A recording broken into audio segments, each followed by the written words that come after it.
Շաբաթը մեկ չենք տանում, Երևանի քաղաքապետարանը 15,000-20,000 մարդուց ավել ապրում, և 2018 թվականից ի վեր մենք ապրում ենք օրինական երկրում, և հետևապես բոլոր այն մարդիկ, ովքեր ոչ չեն դա հասկանում, ես մաղում եմ տարբեր գործունեությունով, իրանք պատժվում են, եթե ապացուցվելու է վերջում իրենց մեղքը։ Այսինքն եթե նախկինում չեն եղել ձերբակալություններ եւ չեն եղել նման իրավական իրադարձություններ, սա նշանակում է ուղղակի այդ դեպքերով չեն զբաղվել, չեն այդուհանդերձ ով որ այն ժամանակ կորցրել։ Հակառակություն կոմիտեն է։ Ես ասում 2018 թվականից առաջ։ 18-ից հետո վերջին մեկ ամսում բացայտվեց որ քաղաքապետարան կոռուպցիոներներ կա։ Դուք հիմա ուզում եք իմ հետ բովանդական զրույցներ, հա, դուք որ լրատվական դուք հրապարակից եք։ Հիմա խնդրեմ ասեք ձեր հարցը պատասխանեմ, բայց ձեր ասեք։ Դուք լսեցիք, ես ինչ ասեցի։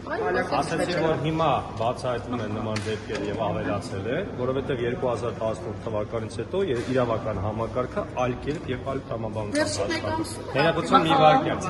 Վերջին մեկ ամսում այս դեպքը եսօր տեղի ունեցավ, այո, դրանից առաջ Շենգավի դրանից առաջ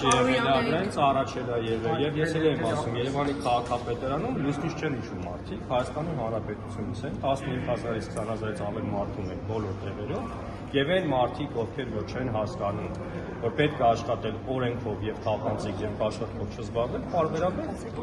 Երևանի քաղաքապետարանը տեսակետ է հնչում, որ ըստ էության այդ կոռուպցիան ավելի վերևում է եւ մանրածկներին են բռնում։ Ես չգիտեմ շատ հաճախ ինչ է խոսում։ Ես էլ ձեզ ուզում եմ ասել հետեւյալը, որևէ մեկին քաղաքացիական պայմանագիրը կամ մեր իշխանությունը չի թաքցնում, կոռուպցիա չի խրախուսվում եւ բոլոր այն մարդիկ, ովքեր որ կոռուպցիայի գործով են զբաղվում, կամ ինչ-որ գործողություններ իրենք պատժվում են, կամ եթե հետո պարզվում է, որ անմեղ են այդ մարդիկ եւ օրինակ, չգիտեմ, չի բացառվում իրենց մեղքերն, հետեւաբար քաղաքապետարանի կոռուպցիա կա թե չկա։ Քաղաքապետարանում համակարգային կոռուպցիա չկա, 2018 թվականից համակարգային որն է։ Դե հիմա եթե կբացահայտվի, ներողություն, եթե կբացահայտվի, որ օրինակ ես չգիտեմ ում է ձերբակալվել, ինչ պաշտոնի է։ Հասարակական կարգից 2 պաշտոն։ Հիմա ես չգիտեմ ինչ պաշտոնի են այդ մարդիկ։ Ես դեռ չեմ։ Մենք չգիտեմ, առաջատար մասնագետ են, գլխավոր մասնագետ են եւ այլն, հա։ Դուք չեք հետաքրքրվել։ Հարգելիս, ես հիմա ավականում նստել եմ զբաղված։ Ես ել եմ ասում, ամեն մեկը պետք է զբաղվի իր գործով։ Ես կարծում եմ, որ դուք պետք է հետաքրքրվեք նախ եւ առաջ որպես լրագրող, հետաքրքրվեք հավանաբար այդ ոդվածը։